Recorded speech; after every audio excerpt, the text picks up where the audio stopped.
it's Jamie with the Mayalouise project. I wanted to take a moment to introduce this interview with Cyndi Zacko.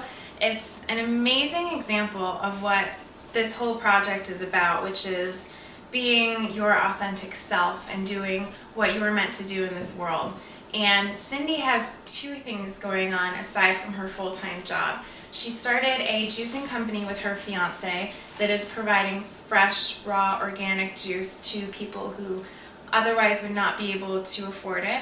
And she also has a animal rescue, Carson cats. So have a great time watching this interview. She is such an amazing person and has wonderful advice to give.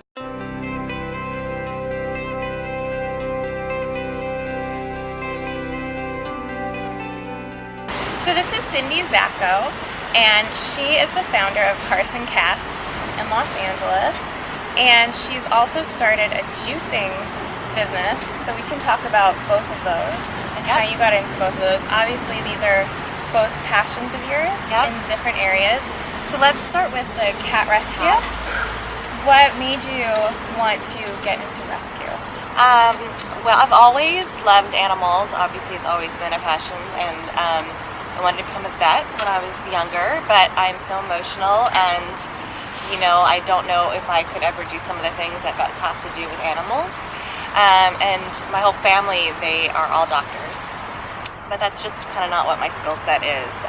So I kind of went into business and did that kind of job where I used those skill sets for that. And at one of my jobs, I saw a cat that I saw her for like a couple weeks, just kind of like running around the campus.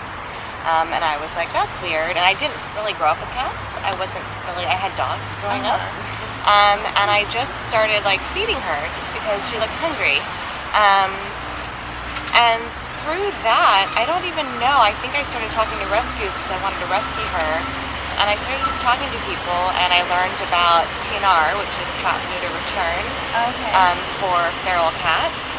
And I kind of started with that, and just with this one cat, she was the black cat. And I started TNRing her colony, because at work I found out that there was more cats. And I started just TNRing their colony, and one night I went to go TNR and there was a bunch of kittens. So then I had to figure out what to do with the kittens. So things just happen. And I've learned that if you don't do something yourself, it won't get done. In rescue, there's just not enough people to do it. There's just not enough volunteers. So it's more like they'll teach you the skills to help them, and then you kind of have to do it yourself. So anyway, I started fostering these kittens, and they were feral, and I had to start learning how to tame them and just talking to more and more people. And then I learned through just talking to the network about my local shelter, which was incredibly high kill and horrible, and people were picketing in it because it was so bad. And I went to a local protest for it, and that was maybe 9 years ago. And I kind of got involved protesting the shelter, but then I said, oh, this is not enough. I can't just protest. I need to actually go and see what's going on, help the animals. And I went in there, and of course, you go in and you see what's happening, and I just kind of dove in. I just kind of started pulling cats and fostering them and making networks and seeing who could help them. So basically it was kind of through networking that you found all the information that you I needed. I think because of my business background, a lot of it, I do computers, so a lot of it was networking through social media and emails and just picking up the phone and calling people. I think a lot of the times in rescue, usually animal people are not people, so I think it helps that you have more of a business-minded kind of look on things, because it's like a job. It's like, all right, you need to get something done, who do you contact? So a lot of it was just kind of making those contacts, and just kind of like the grapevine, you learn more and more and more and more. So if someone is out there and has a passion for something, what would you suggest to them? If they have no idea where to go? I mean, my biggest thing, one of my biggest, I love him, is Pete Seeger. I don't know if you know who he is. He was kind of like a hippie, this land is your land, this land is my land. Like, he kind of did that song, and his big thing was think globally, act locally. Okay, that's good. And that is like one of my slogans I tell everybody is, there's so many things in the world and it can get really overwhelming, but if you want to make a change, like, just start like in your backyard, and if there's something that you want to do, like that is your passion, like, look in your community, because the more people that kind of do something in your community, it spreads, right? So if everyone was doing something in their community, then the world would be just inherently better, because you're starting out small. You don't need like this big umbrella of people to do something, you can do something right now. Yeah, that's good advice. Did anything ever come up when you started this or working on this where it kind of blindsided you? Like, I don't know what to do now, or I don't know how like to figure every this day, out. every day. Yeah, there's so many things, because in anything, especially with rescue, every day is an emergency. It's always like an animal needs out now, or like an animal got sick and you have to figure something out. You don't have money, you don't have funds, you don't have resources. So every day actually is a challenge, and it's just trying to figure out how to manage those challenges and keep sane, and always telling yourself that there is a solution.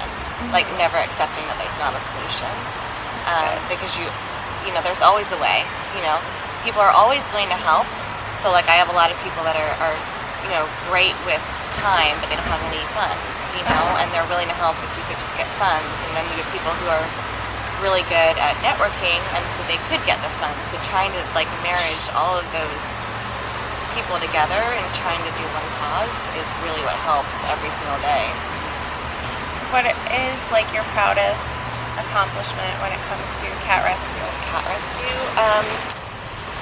For me, I think my proudest one is spreading the word on what is going on, especially in the county shelters. So when I started, there weren't a lot of rescues, and there's 9 county shelters. There's city shelters and there's county shelters. And the county shelters are the ones that have less funding. It's like anything. Usually it goes, the city has the most funding and the most bureaucracy, and the counties don't get as much.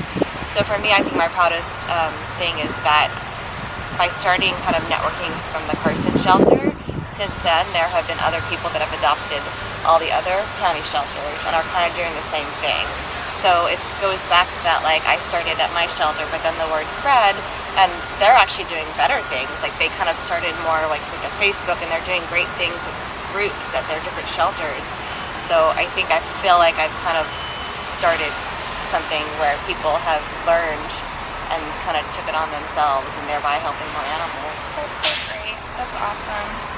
Was there anything that was scary about taking this on? Like, did you have any reservations at any time saying, like, I can't handle this, or? Yeah, I mean, every day I feel like I can't handle it, but it's like a survival mentality. Like, if you thought too hard about anything, then I feel like you would never get anything done. Like, I feel like you just kind of have to start. And if you think too hard, then you wouldn't do it. Like, if I think of all the things that are roadblocks and why I shouldn't do something, then I would just never do anything. So I just kind of take it one day at a time and 1 minute at a time, honestly, and just kind of take it as I can, because there's so many things that can paralyze you. That's good.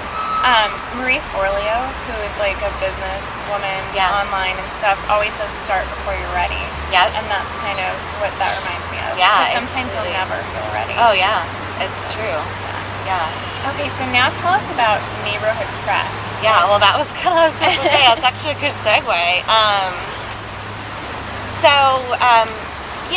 The rescue is my thing. I have a fiance we've lived together for 8 years. He is an architect and has his own passion. Like, he's a triathlete, he's really into fitness and nutrition. And we've always wanted to kind of do something together, because I'm so busy with rescue and cats, and he's so busy doing his hobby, and his work is very high stress. That we were trying to brainstorm something that we could do together that would mesh our interest. And my interest is hugely into philanthropy, and he also has that interest, but it's not for animals, his is for people. We were thinking, like, we used to drink juice all the time, we were big juicers, and there's so many health benefits to it, but a lot of the times it's mostly the people that can afford it are the ones that can have it. Yeah. So the people that really need it are the ones that can't afford it, And our thought was, if there was a way that we could create this juice and still provide it to the people that want it, and the demand's there for those people, we could actually give it to the people that really need it. And that way it would mesh our two interests together, and it would bring meaning, to what we were doing. Because you don't want to just sell something without having any meaning towards it at all. We're definitely not in it to make money or anything like that. Like, obviously you want to make a living, and everyone should be able to make a living. But with that, we believe so much in the benefits of it that we believe everyone should be able to be healthy. And a lot of times, especially with the homeless, they'll get donations from food banks and stuff, but it's all like processed food, and it's kind of like the bottom of the barrel because it's the cheapest. Yeah. And people think, well, they should be grateful because it's food. But really, when you go down there, like they want good food just like anybody else. Like when we're down there, it's so interesting. Like we go down to the LA Mission, and actually people know about the juice, and people really, they want to be healthy, but they just don't have the access to it. They know about organic foods, like, so I think it's more like we feel good about being able to provide something to that, because everyone has a story, and everyone has needs, and everyone wants to be healthy. No one says, I don't want to be healthy. Right. So that's such a great idea, and you think of this, what's like the next step? Like when you have an awesome idea like that, where do you go next? I think we'll call the neighborhood press, because our idea, and kind of going back to the Pete Seeger thing, is like we want to kind of like start in our neighborhood and doing something for the people in our community. And ideally, we would love to have a neighborhood press in like every community, so that someone else is like running it, and they're like looking at the people in their own community that need help. And then it just kind of like spreads that way, like organically. Like that would be like what our hope would be. That's very cool. Did you partner with someone else, or did you guys know? No, just us, just the two of us. Yeah, just us. And we've only started like 4 months ago, honestly, but we have a really good client base right now, and it was one of those things where we just started. Like it's like we felt a need, and we're like, you know what, let's just try it. And we started, our first festival was World Fest, which is the biggest Los Angeles vegan festival. And then we started another festival down near us, and we got like a lot of clients through that. And we just kind of went full force, like just didn't think about it too much, because again, like if we would have thought about it, we probably never would have started. So you guys are doing the juicing yourselves? Yep, we have a commercial kitchen where we do the juicing ourselves, and we just hired our first employee. So we're kind of starting slow, and we're gonna see, we're kind of like refining it as we go. But it's really exciting. That is exciting. But did you ever worry, like were you ever in a spot where you were thinking of, how am I gonna be happy? What do I need to do to create something I like? Like every day. Oh no. Not now as much, because I think I know. But I actually came to LA because I wanted to be an actress, like everybody does.